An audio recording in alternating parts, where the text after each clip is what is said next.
Hi friends, welcome to ఒరే మచ్చ YouTube channel. Champion trophy కోసం భారత్ జట్టును పాకిస్తాన్ పంపొద్దని అయితే పాకిస్తాన్ మాజీ క్రికెట్ డాషింగ్ కనేరి అయితే చెప్పడం జరిగింది. ఎందుకు పంపొద్దనే కారణాలు కూడా చెప్పడం జరిగింది.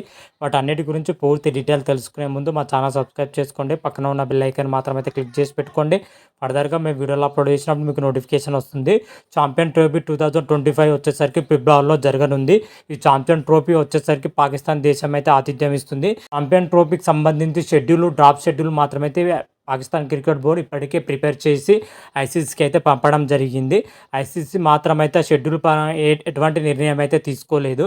అయితే పాకిస్తాన్లో ఆడేందుకైతే అన్ని దేశాలు అయితే సుముఖతంగా అయితే ఉన్నాయని చెప్పుకోవచ్చు. కానీ మన టీమిండియా మాత్రం అయితే పాకిస్తాన్కి వెళ్ళి ఆడేందుకైతే ససేమిరా అంటుందని అయితే బీసీసీఐ ఇప్పటికే ఐసీసీకి అయితే చెప్పడం జరిగింది. ఎందుకంటే ఇరు దేశాల మధ్య జరుగుతున్న వైరుధ్య కారణంగా పాకిస్తాన్కి వెళ్ళి ఆడేందుకైతే టీమిండియా అయితే సిద్ధంగా లేదని అయితే కళాఖండి అయితే చెప్పడం జరిగింది. అటు పాకిస్తాన్ క్రికెట్ బోర్డు మాత్రమైతే టీమిండియా పాకిస్తాన్ రావాలని అయితే పట్టుదలతో ఉందని కూడా చెప్పుకోవచ్చు. ఇటువంటి పరిస్థితుల్లో మన టీమిండియా మరి పాకిస్తాన్ వెళ్తుందా లేదా అని అయితే చూడాలి. అయితే దీనిపైన అయితే పాకిస్తాన్ మాజీ క్రికెటర్ డాషింగ్ కనేరియా మాత్రమైతే కొన్ని కీలక వ్యాఖ్యలు అయితే చేయడం జరిగింది.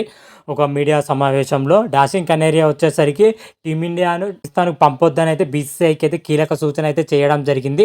ఎందుకంటే టీమిండియా ప్లేయర్లకు పాకిస్తాన్లో అదే సెక్యూరిటీ ఇవ్వాలని చాలా కష్టంగా మారుతుంది. ఎందుకంటే ఇరు దేశాల మధ్య జరుగుతున్న యుద్ధ నేపథ్యం టీమిండియా ప్లేయర్లకు సెక్యూరిటీ చాలా ఇబ్బందికరంగా మారవచ్చు అని అయితే డాషింగ్ కనేరియా అయితే చెప్పడం జరిగింది. ముఖ్యంగా భారత ఆటగాళ్లకు భద్రత విషయంలో పాకిస్తాన్ క్రికెట్ బోర్డు మాత్రమైతే కళాఖండిగా ఒక ప్రకటన అయితే చేయాలని అయితే డాషింగ్ కనేరి అయితే చెప్పడం జరిగింది. పాకిస్తాన్ క్రికెట్ బోర్డు వచ్చేసరికి టీమిండియాను ఎందుకు పాకిస్తాన్ రావాలని అయితే కారణం కూడా చెప్పడం జరిగింది. ఎందుకంటే పాకిస్తాన్ క్రికెట్ బోర్డు టీమిండియా వచ్చి ఆడితే ఎక్కువ ఆదాయం వస్తుంది. అదేవిధంగా అక్కడ ఉన్న మీడియా వాళ్ళకి కానీ ఏదైనా కానీ అన్ని రకాలుగా అయితే పాకిస్తాన్ క్రికెట్ బోర్డు మాత్రమైతే బలోపేతం అవుతుందనే పాకిస్తాన్ క్రికెట్ బోర్డు టీమిండియా రావాలని అయితే అంత పట్టుదలతో ఉందని అయితే చెప్పడం జరిగింది. డాషింగ్ కనేరియా వచ్చేసరికి టీమిండియా మ్యాచ్లు హైబ్రిడ్ మోడల్లో నిర్వహిస్తే బాగుంటుందని అయితే చెప్పడం జరిగింది. దుబాయ్ వేదిక, యుఏఏ వేదిక ఎక్కడైనా సరే కానీ హైబ్రిడ్ మోడల్లోనే నిర్వహిస్తే మాత్రమైతే అన్ని విధాలుగా అయితే బాగుంటుందని అయితే డాషింగ్ కనేరియా అయితే చెప్పడం జరిగింది.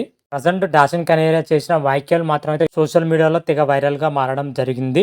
మరి డాషింగ్ కనేరియా చేసిన వ్యాఖ్యలపైన మీ కామెంట్ కూడా తెలపండి. అంతవరకు మీకు ఈ వీడియోగా నచ్చినట్టయితే లైక్ చేయండి, షేర్ చేయండి. మరిన్ని వీడియోల కోసం మా ఛానల్ సబ్స్క్రైబ్ చేసుకోండి. పక్కన ఉన్న బెల్ ఐకాన్ మాత్రమైతే క్లిక్ చేసి పెట్టుకోండి. ఫర్దర్గా మేము వీడియోలో అప్లోడ్ చేసినప్పుడు మీకు నోటిఫికేషన్ వస్తుంది. హర హర మహాదేవ్, శంభో శంకర. Thank you.